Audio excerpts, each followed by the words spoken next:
millones y millones y millones de vidas a lo largo de la historia humana. Cambió la mía. Ha cambiado de la gente que están degollándolos por no negar su nombre, porque ellos no solamente creen en Jesús de una manera religiosa, saben que ya no está en la cruz por su propia experiencia y están dispuestos a que les corten la cabeza por la fe en el Hijo de Dios. ¿Por qué? Porque tiene una contemplación, una claridad en su mente, en su espíritu de quién es Jesús de Nazaret. Lo vamos a necesitar nosotros. Vamos a necesitar que eso esté firme, no nada más en la cabeza, porque estoy diciendo que la mente es el campo del espíritu. Quiere decir que el ser humano interior, cuando el Espíritu de Dios le dedicas tu mente, ese ser de acá adentro se nutre, se fortalece, se vivifica, se corrobora. No nomás lo que comemos nos da vida. Comerse la palabra y dejarla que baje a tu espíritu es lo que te va a parar en una convicción cuando venga el día malo, como dijo el apóstol Pablo. Y va a venir. ¿Por qué? Porque yo profeso una fe en alguien que es odiado en este mundo. Dije odiado en este mundo. Vamos a ver la introducción ahí. Padre, te doy gracias por esta palabra que me has dado y la has confirmado con mi hermana, Padre. Qué horrible fue la nación de Israel para ti. El Salmo 78 lo dice. Que hiciste maravillas, milagros, los sacaste de Egipto, destruiste a Egipto para librarlos de la esclavitud y mostrarles que eras Dios. Y todavía murmuraban y murmuraban y murmuraban contra ti. Eso fue lo que les trajo la destrucción. No creyeron. Se hicieron incrédulos. Exigían milagros, milagros más grandes. Y si no los hacías, te vociferaban contra ti. Eso es murmurar, Señor. No queremos murmurar contra ti. Después de tanto bien que nos has hecho y de tanto cuidado divino que has tenido de nosotros. Hay gente con peor condición que la nuestra. No tienen ni comida, ni bebida, ni casa, ni techo. Y nosotros lo tenemos todo. Y todavía estamos en un país de libertades. Gracias, Jesús, por librarnos del mal, por estar con nosotros, por darnos la abundancia de las cosas buenas que nos has dado. Gracias por Jesucristo, Padre eterno, y por esta obra que hiciste con Él en aquella cruz tan dolorosa, para darnos vida, para perdonarnos el pecado, para librarnos de la condenación eterna. Gracias. Gracias en el nombre del Señor Jesús. Amén y amén. No es tenerlo clavado en la cruz. En una película que se llama ¿De qué color es el viento? Había un muchachito ciego. Ese es el tema de la película. Y el pobre muchacho ciego, pues creció con la creencia de Dios y de Jesucristo, ¿eh? Y le pedía que lo ayudara y lo ayudara. Y cuando por alguna razón le abrieron los ojos, porque parece que le hicieron una cirugía o no sé qué, fue a darle gracias a Dios. Y lo que miró fue un Cristo crucificado ahí languideciente y muerto. Y cuando abrió los ojos y fue a verlo, dijo: yo te estaba pidiendo ayuda a ti, y el que necesita la ayuda eres tú. Porque miró un Cristo muerto, crucificado y sangrante allí. Y dice: ¿cómo me vas a ayudar? Estás crucificado, chorreando de sangre, estás muerto. No, Jesucristo no está muerto. Jesucristo derrotó a Satanás, derrotó la muerte, se levantó glorioso al tercer día y ascendió a lo más alto de los cielos. Y sigue siendo el rey de toda creación y el dueño de la vida de todos los hombres. Ese es Jesucristo. Mire lo que hizo Dios en la cruz con Jesucristo. Primero, tú lo ves en la cruz sangrante y doloroso. Sí, es cierto, pasó por ahí, pero vuelvo a repetir, no se quedó allí. Eso era el mensaje vivo que traían los apóstoles y que ahora los hombres de Dios traen. Un Cristo vivo, poderoso para cambiar, para salvar, para transformar vidas. ¿Por qué? Porque lo sabemos por experiencia propia. porque está vivo, porque me ha librado del mismo diablo a mí más de 2 veces, y de morir a mis hijos un montón de veces, y cambios y transformaciones y cosas poderosas, que es suficiente Él para hacer eso y mucho más todavía. Usted tiene esto muerto, no olvídese de esto, esto no se va a morir, porque Él, el vivo, el poderoso, el Rey de la Gloria, está aquí entre nosotros. Me traía la imagen precisamente de cuando Moisés, porque me trajo Juan 3:16 y claramente me estaba diciendo, habla de mí, habla de la cruz. Y por eso les traigo la obra de Jesús en la cruz. Lo que hizo Dios allí es una culminación, es como estar tallando el proceso de Jesús, humanamente hablando, es como agarrar, por decirlo así, que no tiene comparación, pero una piedra bruta, por decirlo, en la profundidad de donde sacan los diamantes, y luego agarrarla y empezarla a cortar, a pulir, a formar, porque eso fue la obra del Hijo de Dios como hombre. Él nació como hombre en la tierra y fue formado paso a paso. Dice que ya de niño, a la edad de 6-7 años, iba a poder tener un entendimiento para saber lo que era bueno y malo, y entonces iba a comer mantequilla y miel para poder quitar lo malo de lo bueno. Quiere decir que Jesús como hombre empezó a ser formado por Dios, tratado por Dios, tratado de ser destruido por Satanás. En cuanto van a nacer, viene Satanás con Herodes y dice, búsquenme ese niño para matarlo, porque si viene ese rey voy a tener problemas con mi reino. Se van a alborotar estos judíos y se van a levantar contra mí. Búsquenme a ese niño y mátenlo ya. Y empezó la matanza en Jerusalén. No era difícil matarlo. En aquel tiempo, cuando mucho, habría unos 200, 300 niños. Y salieron los soldados romanos a matar a Jesús. Pero Jesús nada lo pudo detener. Ni la misma tumba lo pudo detener. Ni la muerte lo pudo detener. Porque Él venció la muerte. Lo que nos mata a todos, lo que nos aniquila a todos, no hay nadie, por poderoso que sea, que no vaya a morir. La muerte la destruyó el Señor Jesús de Nazaret. Y está para destruirla completamente cuando regrese. No tarda mucho tiempo. Las cosas se están poniendo muy feas. Y dice aquí, puse esta nota, es como la culminación de una joya preciosa, donde se le dan los cortes finales. La cruz fue la culminación de su obra, porque era necesaria para que viniera el Espíritu de Dios. No la dejó inconclusa ni completa al resucitar, pero por eso envió el Espíritu de Dios. Completamente, ahí Dios lo formó, lo talló y hace lo más precioso y maravilloso en una aparente destrucción del Hijo de Dios. Satanás creía que lo había derrotado. Satanás creía que lo había destruido. Y ahí le da los toques finales el Señor, para culminar esta obra preciosa, esta gema valiosa y perfecta. Primera de Corintios 2, verso 1 y 2. Mira lo que dice el apóstol Pablo referente a esto. En Primera de Corintios, el apóstol Pablo habla algo muy interesante. Primera de Corintios, capítulo 2, versículo 1 y 2. Vamos a leer lo que dice allí. Escucha bien el apóstol Pablo cuál fue su mensaje, porque lo centralizó aquí. Así que, hermanos, cuando fui a vosotros, no fui con altivez de palabra o de sabiduría a anunciarles el testimonio de Dios. El testimonio de Dios. Porque no me procuré saber algo entre vosotros, sino a Jesús el Cristo y a este colgado en el madero. Es lo que dice el apóstol Pablo. Mi mensaje es Cristo, mi mensaje es la cruz, mi mensaje es la obra que hizo el Hijo de Dios. No es ni la cruz, es el hombre de la cruz. Por eso dice el hombre colgado en el madero. Jesús el Cristo que estaba colgado en el madero. Ese era el mensaje del apóstol Pablo. La palabra de la cruz es poderosa, porque ahí Satanás fue derrotado. Ahí Jesús muriendo dice, consumado es. Consumado es.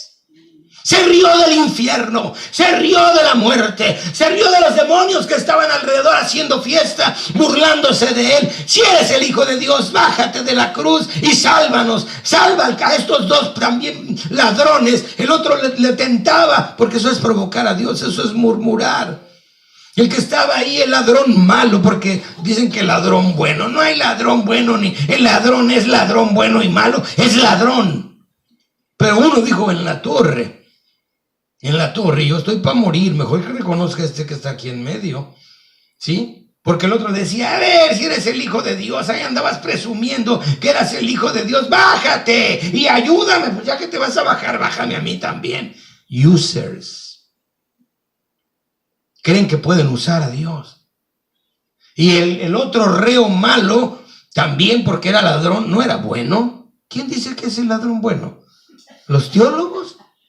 ¿Los tíos locos? Era ladrón también. Ladrón bueno. Nadie va a entrar por bueno al cielo o por malo. Va a entrar porque el que está en medio se llama Jesús y te perdona el pecado y su sangre te limpia el corazón y entonces puedes entrar al cielo. Qué ladrón bueno, teólogos baratos, tontos. Nosotros somos buenos porque estamos aquí. Si hemos sido buenos es por la sangre del Cordero de Dios que quita el pecado del mundo. Y por eso le buscamos, por eso venimos. Porque entendemos el valor de un Cristo colgando en el madero que hizo una maravillosa obra. Casi que esto, yo necesito un seminar, porque todo lo que puse aquí para realmente explicarlo a la profundidad, necesito un mes para realmente explicarlo. Dios hizo, y Pablo dice, yo no fui a ustedes a presumir que yo sabía algo, ni tampoco por bueno. Ay de mí si el Señor no me alcanza. Porque estaba matando su pueblo, estaba persiguiendo a los creyentes. Pero cuando fui a ustedes, hermanos, que tenían tanto miedo que no creían que se había convertido.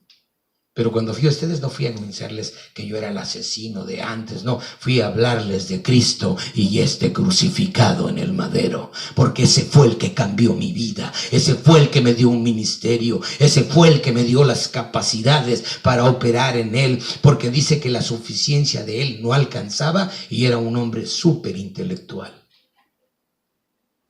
Y dijo, no me alcanzó nada de lo que tenía, lo llegué a tener por estiércol, por el inminente conocimiento de Jesucristo, el Hijo de Dios. Y no había mente tan privilegiada como la de Pablo en aquel tiempo.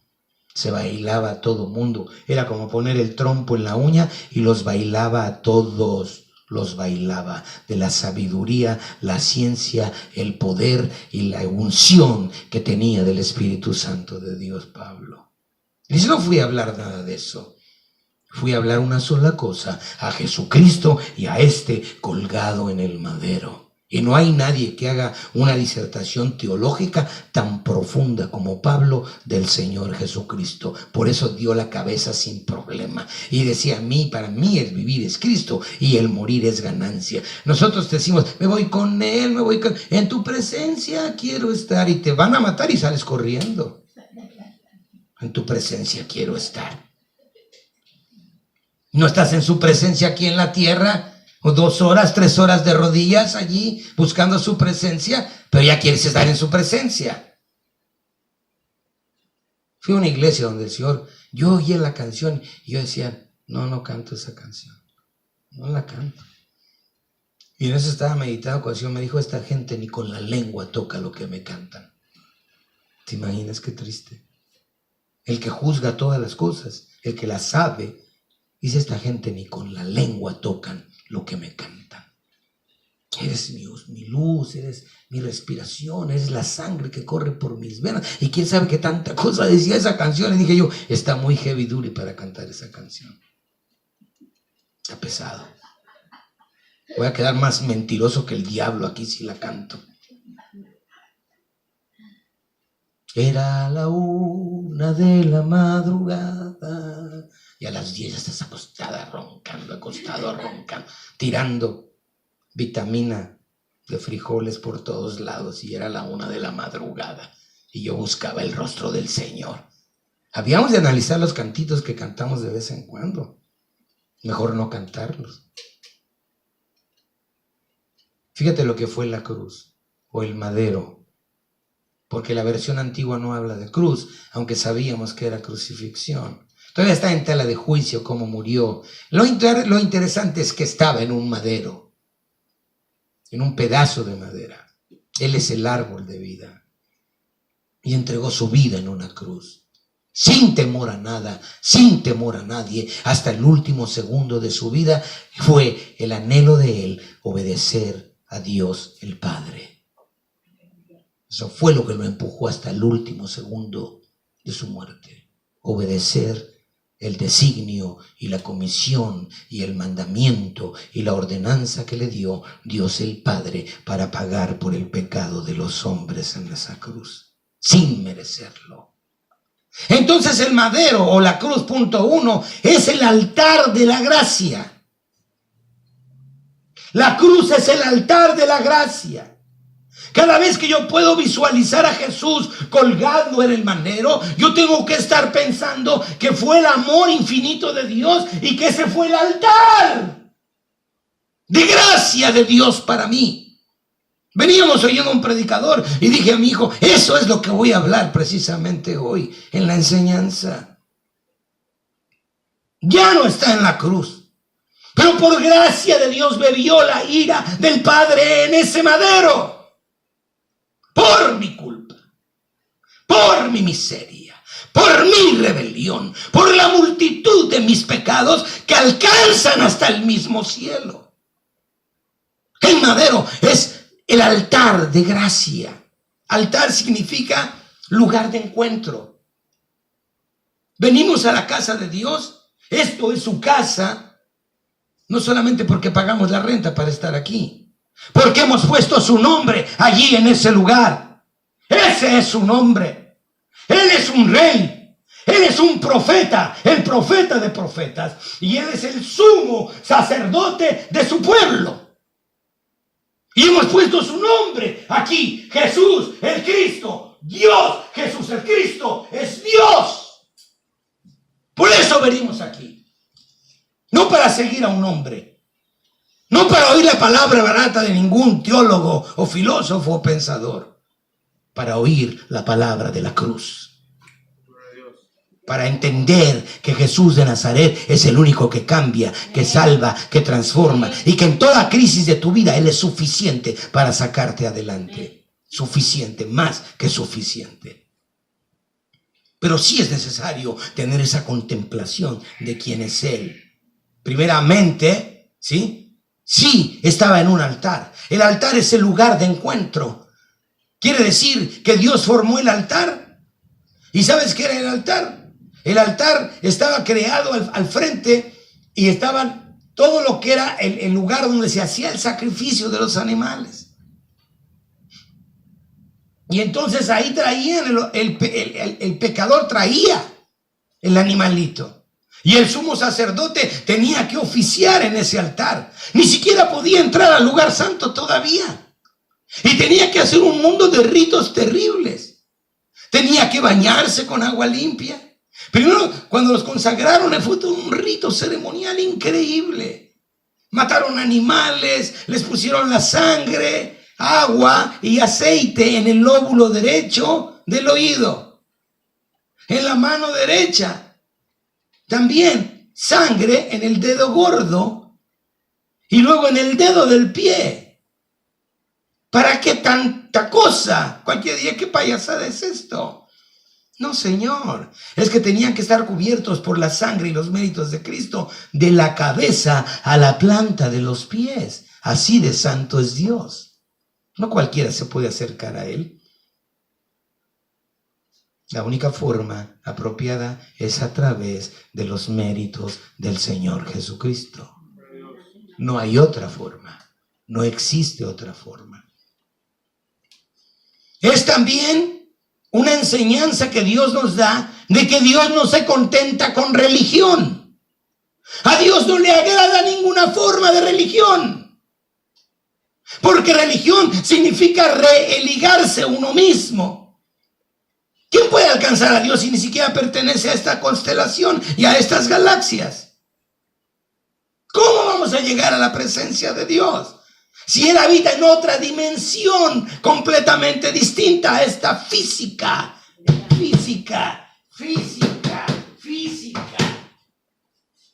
Él está fuera de este orden físico. Él fue el que con el poder del Espíritu de Dios lo creó todo en un instante. Es solo poder, es solo autoridad. Pertenece al mundo de lo invisible. Nadie entrará a la presencia de Él si no es por medio de los méritos de la sangre del Hijo de Dios, el Señor Jesucristo. Es otra dimensión.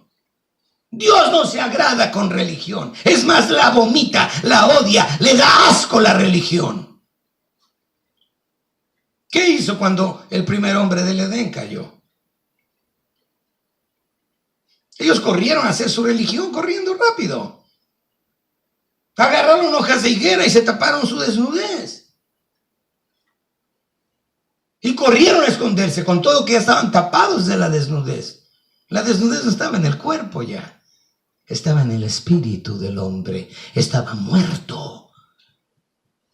Dios le cumplió lo que le dijo: no comas de este árbol, porque el día en que comes ciertamente morirás. Y estaba muerto.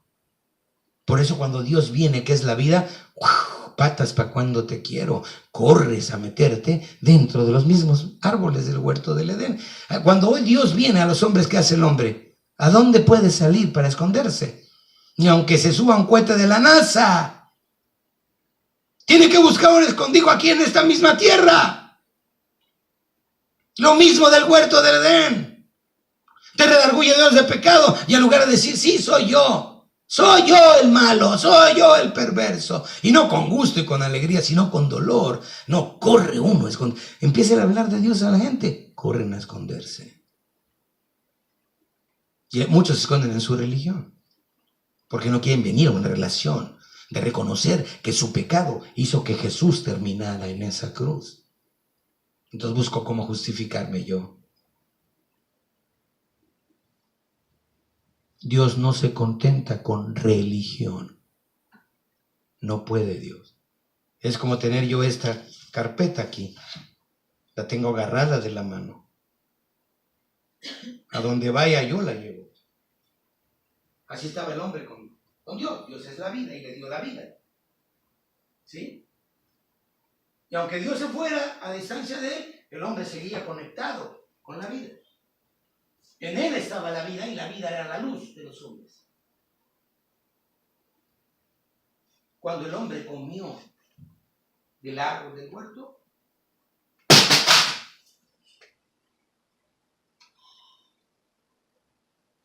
se desligó de Dios, que Dios es la vida. Murió, cayó, está muerto, espiritualmente muerto, lleno de miedo, de temores, cosas que no conocía el hombre. Vergüenza, miedo, terror, porque empezamos con miedo y acabamos con terror, más cuando se van a morir. Por ahí Woody Allen, un gran, ¿cómo se llama?, de Hollywood, uno de los celebridades que escribe y es director de películas, se duerme con tenis puestos. Una eminencia de las estupideces de Hollywood, Woody Allen, tiene miedo y terrores y se acuesta con tenis puestos. Yo creo que el inútil piensa que cuando venga la muerte se va a poder parar y como trae los tenis puestos, córrele que te alcanzo. ¿Quién le va a correr a la muerte? ¿Para dónde corres? Dentro del huerto, dentro de este mundo, que no te alcance la mano de Dios. ¿Para dónde? Por eso en lugar de correrle, hay que venir a la cruz, hay que mirar al Cristo de la gloria, hay que humillarse de corazón y decir: tú pagaste por mi pecado, tú me amaste de tal manera, te entregaste por gracia, amor infinito del Padre, Dios obrando a favor del hombre. No es el hombre que corre, ojalá y esto se pudiera parar. ¿Qué tuve que hacer? El hombre cayó. ¿Cómo se va a religar con Dios? ¿Quién te va a religar con Dios? ¿La Virgen de Guadalupe? ¿El Papa de Roma? ¿Quién te va a religar con Dios? Jesús de Nazaret solamente. Porque el hombre se desligó de Dios. ¿Cómo alguien que muere espiritualmente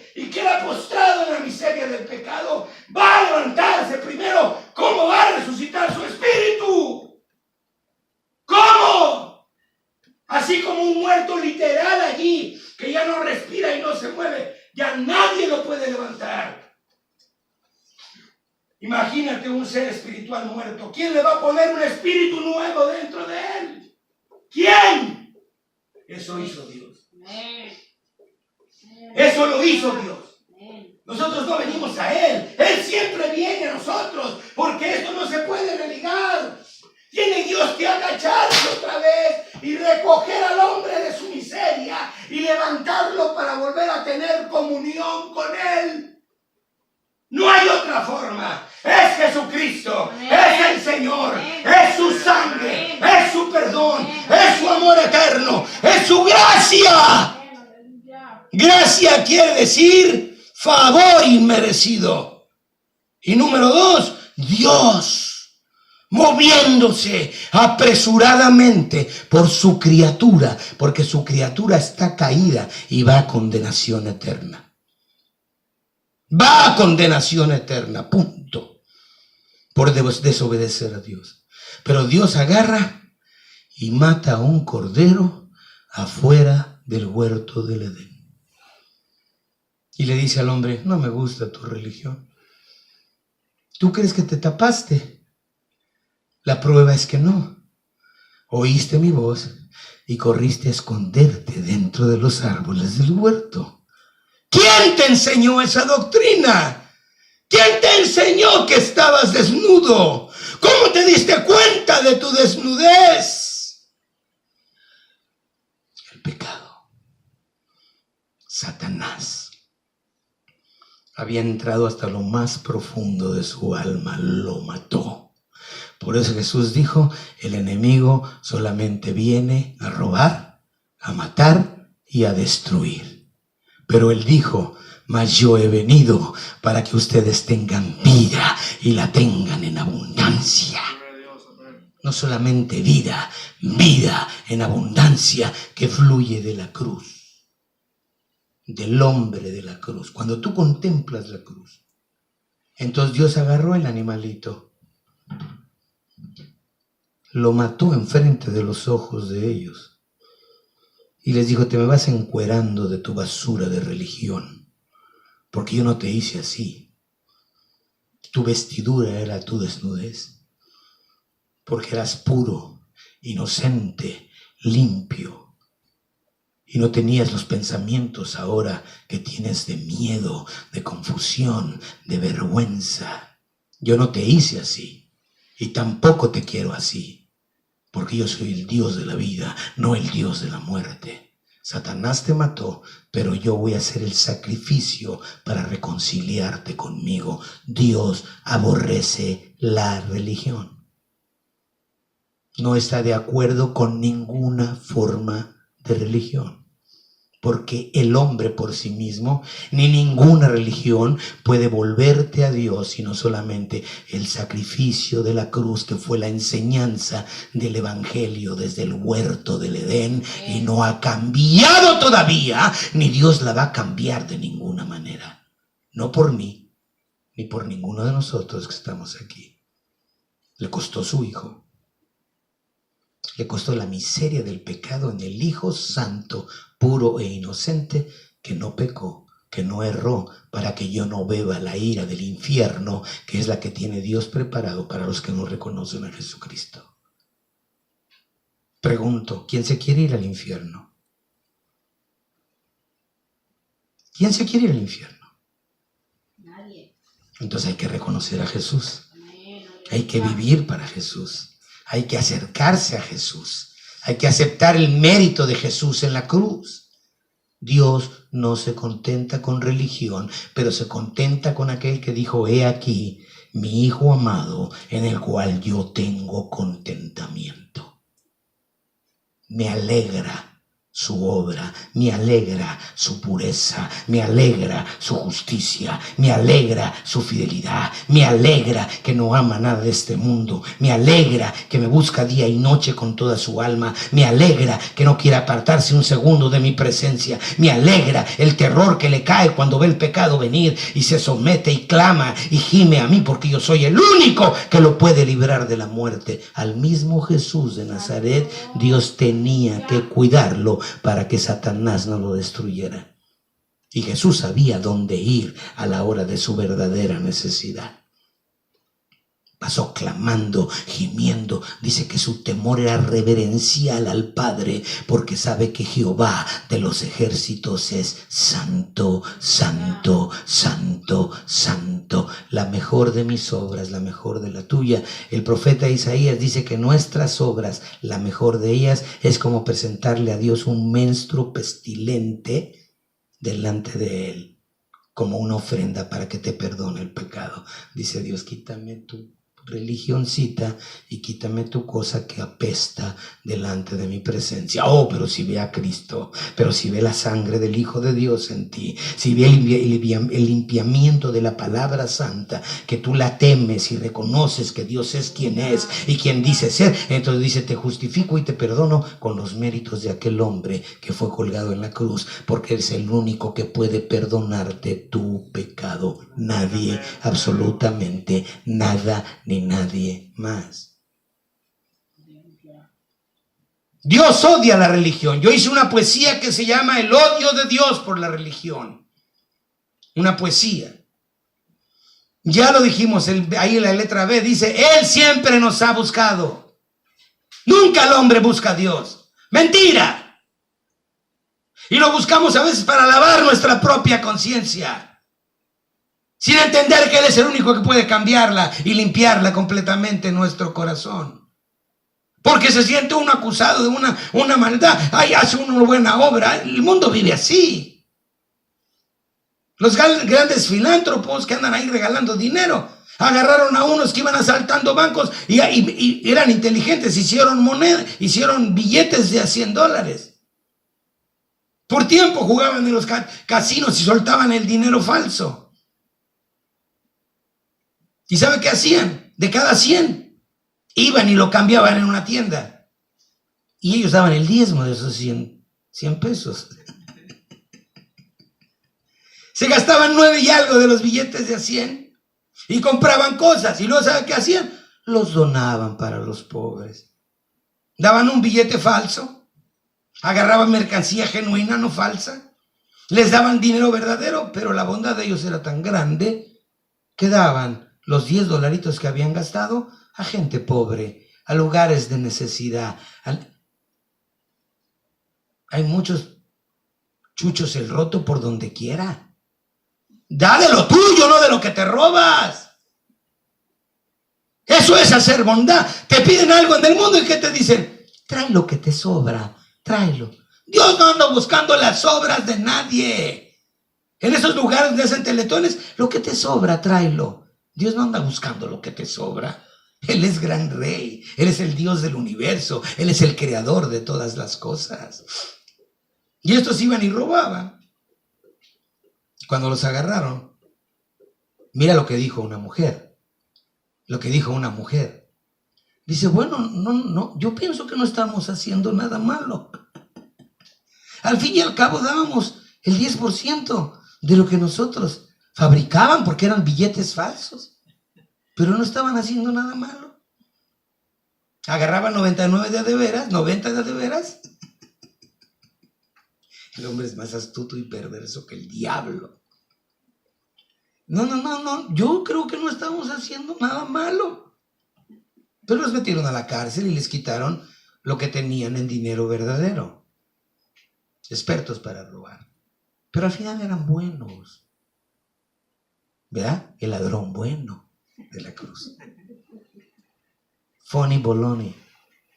No es mi bondad la que me va a llevar al cielo, no es nuestra bondad, son los méritos de Jesucristo, el Hijo de Dios, los que nos van a llevar a la presencia de Dios. Dios nos ha buscado Por eso Él odia la religión, porque Él busca al hombre, Él va hacia el hombre, Él nos habla, casi nos ruega, porque no quiere que acabemos en el lugar de la maldición. Y es también porque el altar de gracia se convirtió en el altar de maldición. Fue un altar de gracia, pero primero tenía que ser un altar de maldición. Jesús cargó la maldición de los pecados de los hombres que lo reconocen como Salvador. Es un altar de maldición que se hizo para poder dar remisión y expiación. Y es la demostración del amor puro e incondicional primario de Dios, quien da todo a cambio de una sola cosa. No te equivoques, el evangelio no es gratis.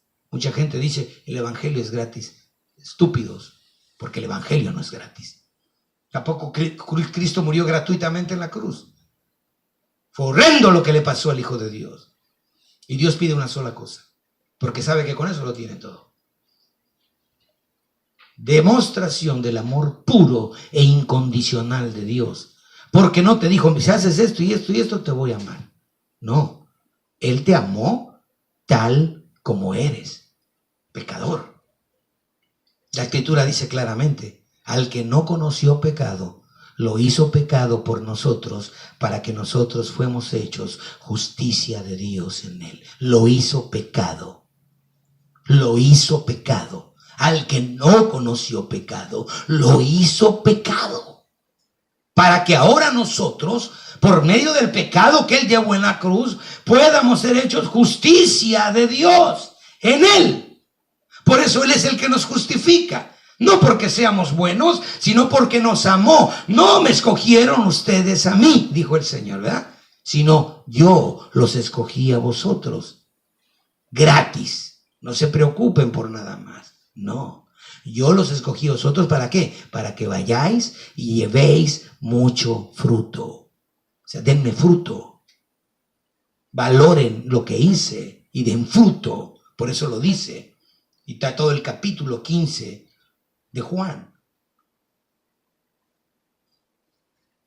Y dice aquí, demostración del amor puro e incondicional primario de Dios, porque no puso condición para amarte, ¿sí? Porque siendo aún pecadores, Cristo murió por nosotros. Por eso Él no espera que lo busques, porque sabe que nunca vas a poder. Por eso nos busca. Te da todo a cambio de gratitud. Gratitud. Gratitud. Mientras no contemples la cruz como realmente es, no va a haber gratitud en tu corazón. Dios es inteligente. Él sabe que los mandamientos forzados a nadie transforman. Pero una demostración de amor como la que hizo en la cruz, si tú la valoras, la entiendes, la comprendes, la visualizas, te llenas de ella, lo único que va a haber en tu corazón y en el mío se llama gratitud.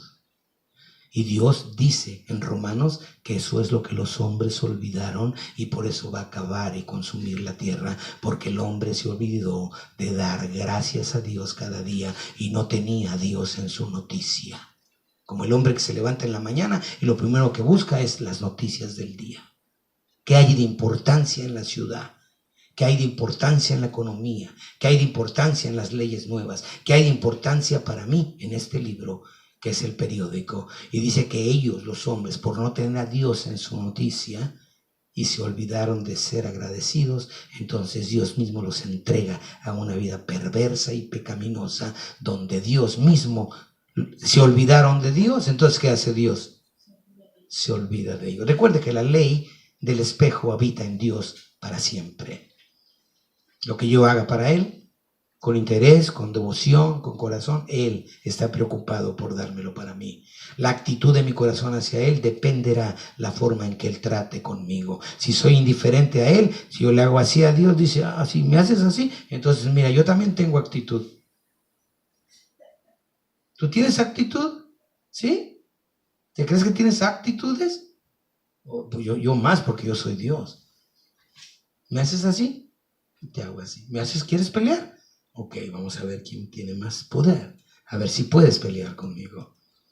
Indiferencia, que es el verdadero desamor. No amar es ser indiferente, no odiar. Me gustaría que ustedes odiaran a Dios. Así nunca se les iba a ir de la cabeza.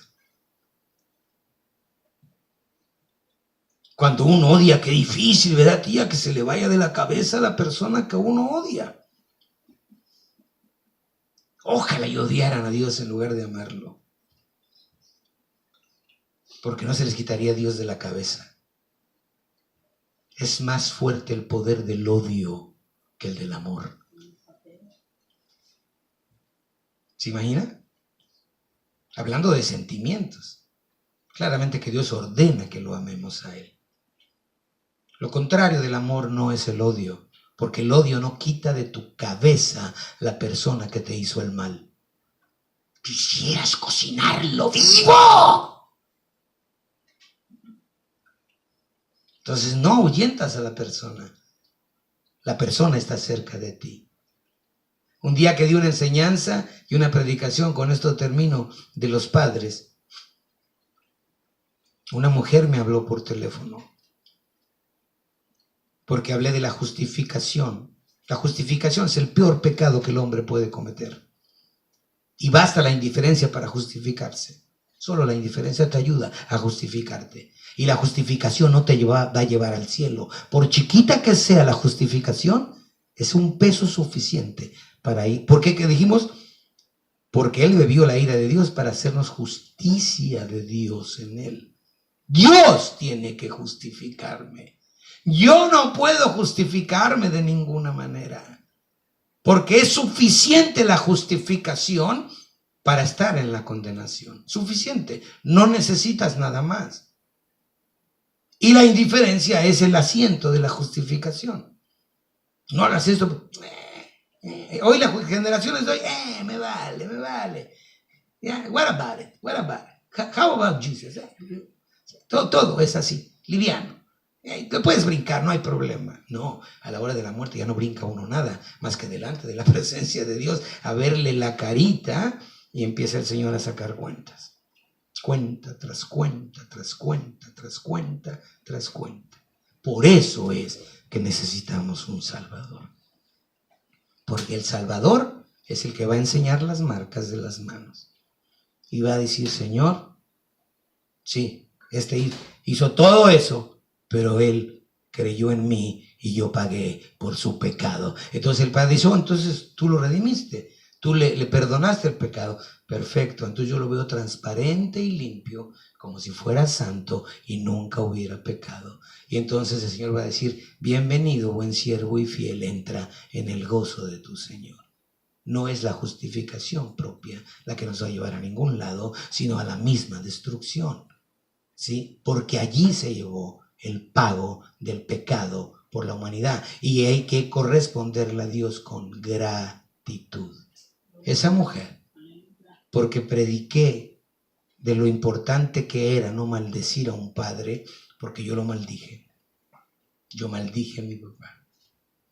Y estaba leyendo la palabra de Dios cuando el Señor en Levítico dice, maldito todo hombre que maldiga a su padre o a su madre, muera sin remisión, muera sin perdón, porque por eso tenía que ser un lugar de ira para después venir a ser de gracia, porque ahí se pagó la remisión o el pecado del hombre para ser justificado. Entonces con Cristo estoy cubierto de la ira de Dios, y si estoy fuera de Él, entonces la ira de Dios está sobre mí. Por eso Jesús nos justifica delante del Padre, y esta persona delante de Dios, ¿mentiste, Daniel? Señor, pues no era tan... Mentiste, Daniel, mentiste. Sí, mentí. Maldijiste a tu padre. Definitivamente, hasta tú me acordaste de la mentada de madre que le di, como lo maldije, porque había tirado a la familia. Lo maldije. Y el Señor me dijo ahí claramente, y me recordó, me llevó al lugar, todo fue terrible. ¿Y qué digo yo? ¿Me justifico yo? ¿Qué hubiera pasado si yo me justifico?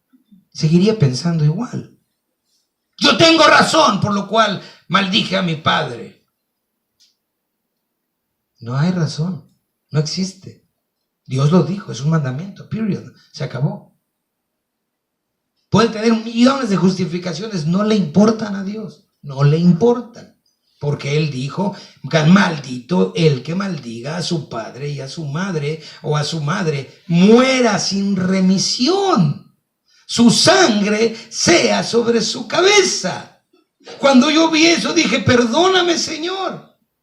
Bendigo a mi padre. Ahora donde esté, bendigo a mi padre. Te doy gracias porque tuviste misericordia de mí. Lo bendigo donde esté. Ten compasión de su alma. Él se va a condenar si no te conoce. Y como prediqué eso en ese sermón, esta mujer odiaba a su padre. Por eso le apliqué lo del odio. Nada más porque la había violado cuando era niña. ¿Tenía razón? ¿Tenía razón? Sí, tenía razón. Tenía razón, pero no tiene justificación. Su padre. Su padre estaba muerto ya. No sabemos si murió el hombre salvo o no lo sabemos. Pero esa mujer me habló. Me dice, hermano Daniel, gracias. Nunca había entendido lo que yo estaba, dónde estaba. Porque les dije, por ahí estás cantando coritos en la iglesia. Pero tienes odio contra tu padre, como yo lo tenía. Primero mi papá fue odio, después ya ni me importaba nada, era como una mesa ahí. ¿Qué me importa? Ahí está. Tuvo 2 infartos cardíacos, nunca me paré en el hospital a verlo. O sea, me importaba un rábano si vivía o moría. No me interesaba. Ese es el desamor. La total indiferencia es el desamor. Ya no lo odiaba, por eso hasta lo olvidé. Es cómodo olvidar cuando se odia. Pero si sigue el odio ahí, tú nunca te vas a olvidar de la persona que te hizo el mal. Entonces tengo que ir a la cruz a soltar el odio, porque el odio es suficiente peso para entrar al infierno y no a la presencia de Dios. Dios no perdonará al que no perdone el pecado de los demás. ¿Está claro? Eso es clarísimo.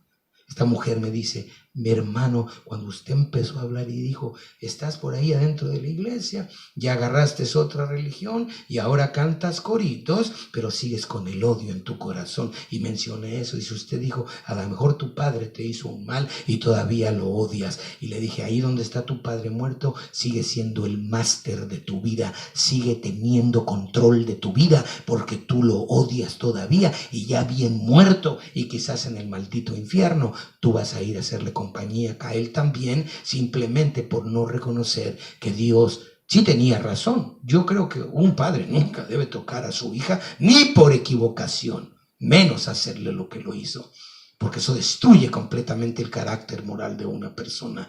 Pero el hecho de que el hombre haya hecho eso no le da la justificación para no perdonarle el pecado. Hay que saber cortar como un buen cirujano y separar las cosas, porque Dios allí dice, yo sé que te violó y tampoco aplaudo. Es más, a lo mejor él ya está bien condenadito allí, pero tú vas a ir a hacerle compañía, porque adentro de una iglesia cantando coritos y adorando según a Dios y viviendo con odio en el corazón, you are going to hell also. Vas a acabar en el infierno también, porque el odio no es de Dios. Entonces es muy importante entender lo que pasó en esa cruz y ser agradecido, tener gratitud genuina para Dios, ¿sí? Porque con gratitud ya no vas a pensar si hay que darle el dinero a Dios, si hay que darle el tiempo a Dios. Pasaje tras pasaje nos dice que Dios se agrada de la oración del justo. Entonces ya no va a haber excusa alguna para cumplir la voluntad de Dios, porque la voluntad de Dios está escrita en su palabra y dice claramente que Él se agrada de la oración de los santos y sube a su presencia como olor fragante, y aun si lloras delante de Él, dice que Él las toma en sus manos y las escribe en su libro, porque tarde o temprano te va a hacer justicia por la causa por la que lloras delante de Él. Y nosotros ni lloramos, como dijo mi hermana, pero ¿cómo nos quejamos? No lloramos. Ahora, quejarse delante de Dios no es malo. La queja de la que habla Dios aquí era inculparlo a Él de maldad. En el desierto lo inculparon de maldad a él y lo acusaron y lo tentaban diciendo, ¿podrá ponernos de veras mesa en el desierto? Dice que no fue para él, para con él fiel el corazón de ellos. Dios no se espanta de la queja de nadie cuando tú la llevas correctamente delante de él. Lee el profeta Habacuc, a Miqueas, tenían quejas grandes delante de Dios, pero la queja era en causa del sentido de la justicia de él y de que querían ver a Dios haciendo justicia en la tierra, y eso le agrada a Dios. Por eso estamos como estamos, porque ni profesamos cristianismo afuera y menos vamos delante de Dios a decirle, a mí me puede que se condene a alguien, me puede en el alma.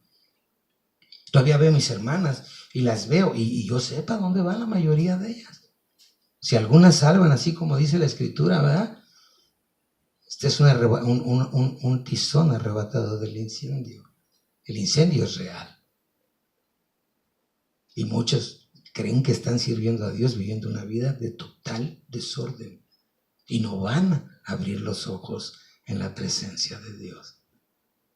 Y ese es mi ruego delante de Dios, que los despierte de la manera que sea, pero que los despierte, porque después de que se va la vida no hay nada ni nadie que te pueda regresar a la vida para arrepentirte después.